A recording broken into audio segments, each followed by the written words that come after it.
So, you know how yesterday when I uploaded my CCL review for yesterday game and it had to be uploaded very late into the night because for whatever reason my internet decided to not work at all after when I finished recording that video, and I had to wait until the internet finally gets back on so that I can of course upload the video. Well, now today it seems like I'm dealing with something similar to that, but the only difference is the power is out. And you probably now notice why it seems a little bit darker than usual with the way the setup is. And literally I am only relying on that window that I have in my room to basically project enough light into this room. And in fact, when I look around it, it's actually very dark in this room, and my camera is actually doing a pretty good job in terms of giving enough light in terms of actually at least for you guys to see some of the things that I wrote here on the board. But obviously I'm also kind of race against the time a little bit because the sun does set in about 25 minutes or so, and I wonder in 25 minutes or so is it still going to be as light as it is when I begin this review.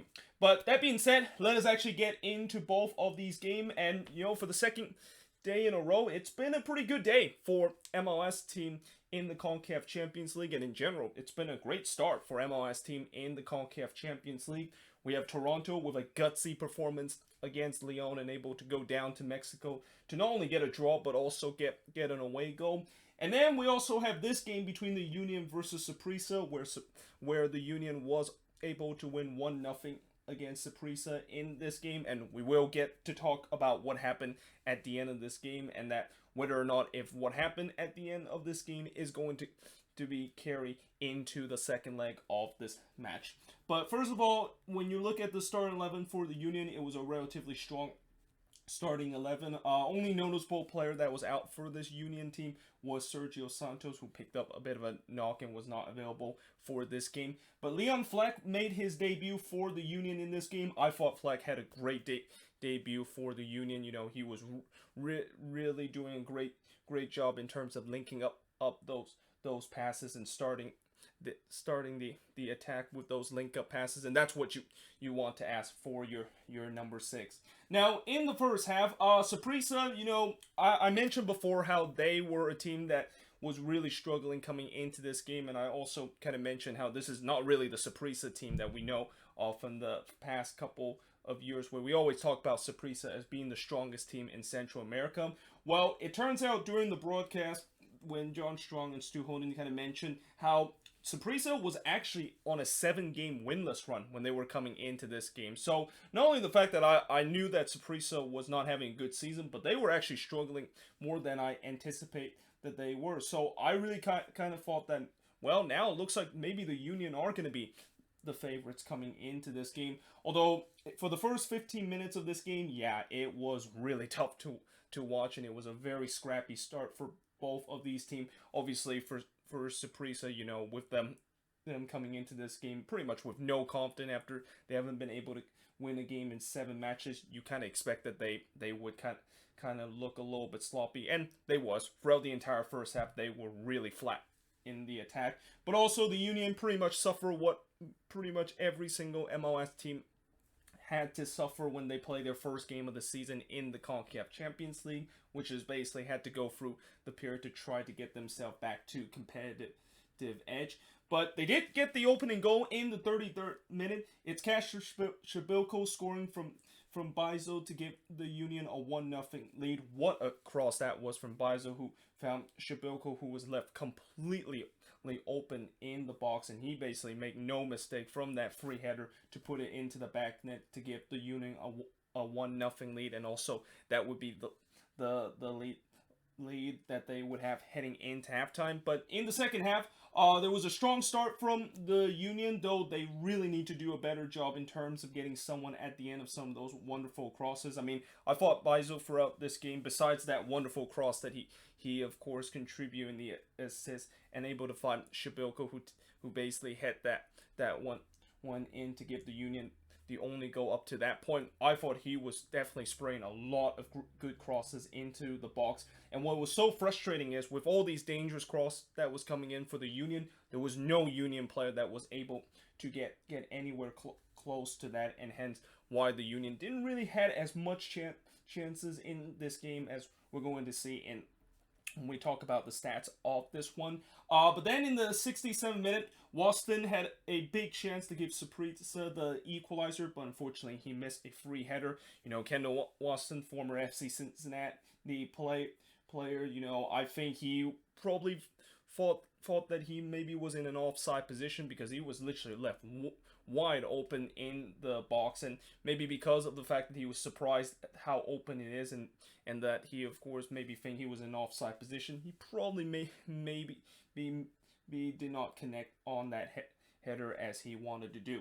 But then 3 minutes later, there was a really goal saving, and later turns out to be a game saving clearance off the line by Kai Wagner after he cleared this ball off the line on a header from Bolaños, the former Whitecaps player. And yeah, I mean, that was just an incredible defensive display where it was pretty clear that Bolaños clearly beat Blake there, but somehow Wagner was just in the right place in the right time to clear that ball off the line.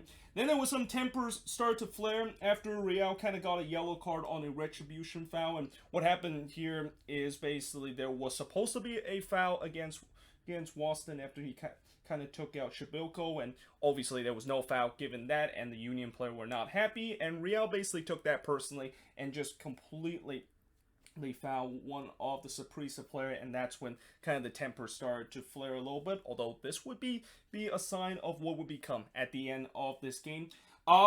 Then after that, I also wrote only one MLS team has ever won at Saprissa, but I wrote that with a question mark because during this broadcast, they keep mentioning the fact that the only MLS team to ever win against Saprissa at their own stadium was the Columbus Crew back in 2009. But then I also remember that, you know, last year, didn't Montreal play against Saprissa, and that they were able to get a 2-0 win against Saprissa at their own stadium? So did we forget that Montreal exists in MLS? I mean, I get that they did do that rebrand, which a lot of Montreal fans are still very pissed off about it, but they're still in the league, right? I mean, it was kind of weird that stat line is there, and that I clearly think that that's probably incorrect. That the fact that the Columbus Crew back in 2009 was the only team to be able to beat Saprissa when they played them at this stadium, because we just saw last year Montreal clearly did that against Saprissa and win 2-0 against them.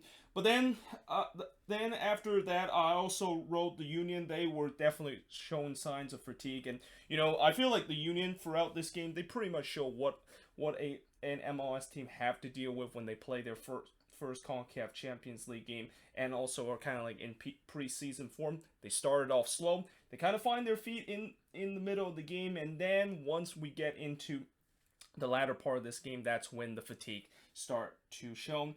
Torres had a chance in the 81st minute when he hits a 24-yard shot just wide, but you can clearly see Saprissa was started to really trying to attack and trying to get the equalizer, and the Union was just holding on to that one away goal that they have in this game.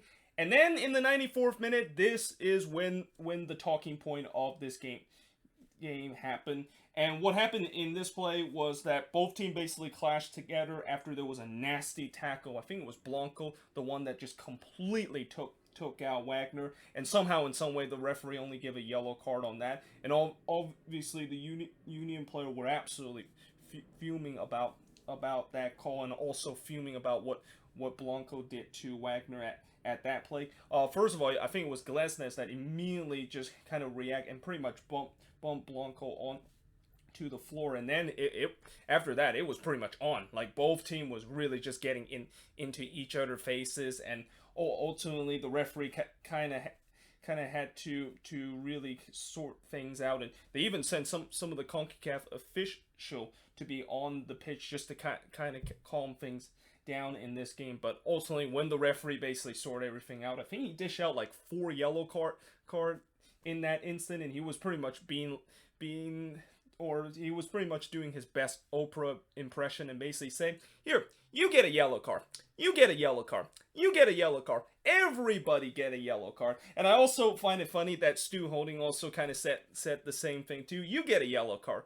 Yeah, because I feel like that was exactly what everybody thought in their mind when they saw the referee was just dishing out yellow cards, like he was dishing out candies to these players. But either way, that was really the last action of this game, as the Union was able to hold on to win 1-0. Shots in this game, 16 shots compared to 5 that the Union has. Both teams have 2 shots on goal, 6 shots off target compared to 3 that the Union has. 8 shots out of block compared to none that the Union has. And possession-wise, 53% possession compared to 47% possession that the Union has. And again, it'll be very interesting to see what we saw at the end of this game. Will it actually carry into the second leg? But still, this was a gutsy win for the Union to now be able to not only get an away goal heading back home for the second leg, but they also know that, you know, even if they draw that second leg, they will still be able to move on into the quarterfinal of the CONCACAF Champions League.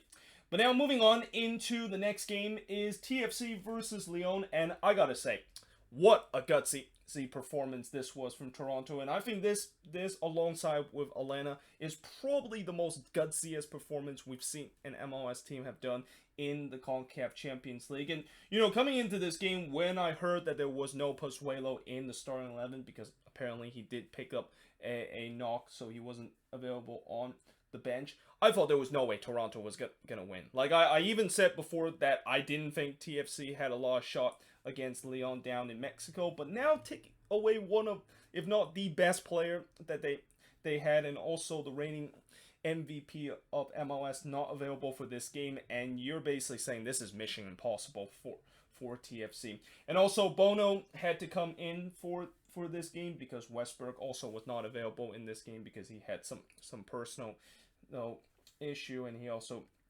had to take an absentee leave because of that.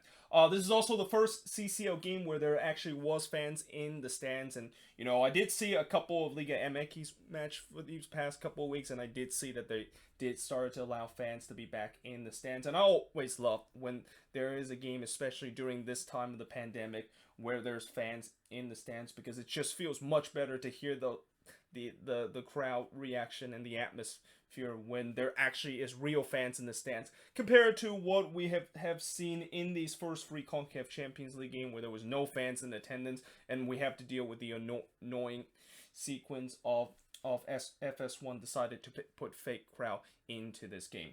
Now, in the first minute and 30 seconds into this game, Altidore had a free header that was saved by Kona, and also because this game kind of took a little bit of a drag because of the incident that happened. When they actually start showing this game, it was like 25 seconds into it, and literally the first thing I saw was Altidore had a big opportunity to give TFC a 1-0 lead, but Kona was able to deny him there. Then Lyon looked like they scored the opening goal in the second minute, but unfortunately the goal was disallowed for offside. And then in the 4th minute, Koda would make another big save, this time denying Bradley, as this game really kind of got off to a fast start, and I was thinking, is this game going to end like 3-2 or 4-3 with the way how it was so end-to-end? But eventually Lyon did start to control this game a little bit. Okolo did had a chance in the 18th minute to basically shoot one into the empty net, but unfortunately it was kind of in an awkward position, and he kind of also had to hit that one off of the volley, and he didn't really get the good technique to basically hit that volley and hit it into the empty net before Lyon would eventually get the breakthrough in the 25th minute. And what a goal this was from Fernando Navarro, who he was assisted by Menezes. And you know, this goal, if you haven't watched it, I recommend you to watch it again, because the way that Navarro was able to hit this one on the volley and pretty much put it in the one spot that Bono clearly could not get near the top right of the corner. Yeah, I mean, that was just an incredible goal. And if you're TFC, as much as it's frustrating that you did concede that goal, I think you could say you probably might have to tip your hat off of Lyon, and especially for Fernando Navarro, of scoring just an absolute worldie of a goal there. But either way, you know, Lyon did get the 1-0 lead, and you can clearly see that goal definitely give them some momentum, and they were definitely searching to trying to get a second goal, as they really kind of took control of the game, and TFC was just getting pinned back for the the time after they conceded that goal. Joe Campbell had a chance to make it 2-0, but he whiffed a chance in the back post. That wouldn't be the only time we will see in this game where Lyon player would miss a couple of big chances in the back post and miss a couple of sitters. But as we head into the second half with Lyon going up 1-0, with the way that they kind of control in this game, I was expecting they probably were going to get 2 or 3-0 thing, or 2 or 3 goals here in the second half. But instead, Toronto got the equalizer, and this was kind of a very freak kind of goal, similar to what happened, I think, in that game between the Timbers and Olympia, where, remember, that Valeri free kick goal that was off the post, and then when the ball bounced off the post, it bounced back toward the goalkeeper back, and then they redirect back into the back of the net. So what happened in this instant was that Gallardo, who of course came off the bench in this game, he actually pickpocketed one of the Lyon player, and as he was trying to play this ball through to oh god, I don't remember who exactly it was, but it was Mosquera that decided to kind of cut that through ball. But unfortunately, when he decided to cut the through ball, the ball kind of took a looping kind of motion, and it basically goes over the head of Coda, the Lyon goalkeeper, for an own goal. I mean, that was a very unfortunate play for Lyon, but for TFC, you'll take it. And especially, I think you also got to give credit to Gallardo, because that probably wouldn't have happened if he was able to press and able to win the ball high up the pitch. But it was definitely a goal that you got to say it was a very lucky goal that TFC scored in that one. Then 6 minutes later, Campbell had a curler that struck the post. Lyon clearly was pressing to try to get a goal ahead, and that they were definitely not showing any signs of being shocked the fact that all of a sudden this game was tied up at 1 apiece. There was no penalty that was given to Lyon after it looks like Campbell was fouled in the box. I mean, when I look on the replay, I feel like Campbell kind of took a little bit of die and kind of cringed that one a little bit. But then in the 73rd minute, Mensah missed an absolute sitter in the back post, and I have no idea how in the world is he not able to tap this one into the back of the net, because the ball was kind of coming in and he was there in the back post, and somehow in some way he just completely whiffs that one. But then in the 82nd minute, Mena also kind of had a shocking miss, as he had a close range shot, maybe about 10 yards out, that he of course missed wide. Then Bono had to deny Nitzas in the 86th minute, but as he was trying to make the save, he kind of allowed a juicy rebound to Mena, who was able to get the shot off the rebound, but unfortunately that shot went wide, and the game remains at 1-1. And after that, it was just continue wave after wave of attack that Lyon was putting on TFC, and TFC was basically just holding on for dear life in this game, which ultimately they were able to do so, and gets a gutsy 1-1 draw against Lyon down in Mexico. Shots in this game, 18 shots compared to the 5 that Lyon has, 5 shots on goal compared to 2 that Lyon has, 4 shots off target compared to 2 that Lyon has, 4 shots that was blocked compared to 1 that Lyon has, and possession-wise, 70% possession compared to 30% possession that Lyon has. And, no doubt, I think TFC kind of rode their luck a couple of times with the way that, they got that one lucky own goal that they had, and also a couple of times where Lyon just had some shocking misses, and I have a feeling maybe in the second leg they're probably not going to miss those chances. But hey, at the end of the day, TFC is in the driver's seat of potentially cause a bit of an upset. And I'm not going to say I kind of underestimated TFC in this game, because there were a time that, as I mentioned, they really rode their luck, and Lyon clearly should have won this one 3 or 4-1. But if they're able to maybe come in the second leg and able to also get a big result, in the next leg they don't really necessarily need to get a win. They could maybe get a 0-0 draw in the next leg, and they can move on, or maybe get a win to move on into the quarterfinal. But if they can do that, then yeah, I maybe have underestimated the TFC heading into this tournament. But yeah, there you have it. That is pretty much it for the review of of both of these games, and I can tell when I look on the camera, I can barely see my face here. And also, I do apologize the fact that as this video goes on, it gets darker and darker, and you can barely see here on the board. But that's what happened when I'm basically working with no lights, and I have no idea when this video is going to upload. I mean, I can probably know when I can upload this video once the power does goes back on, but even then, I have no idea when that is going to happen. But when that does happen, I will immediately upload this video onto my channel. But if you enjoy this video, make sure you guys leave a like and smash the subscribe button, and also let me know in the comments below what do you think of both of these games. And yeah, hope you guys enjoyed this video, and I of course will see you guys next time.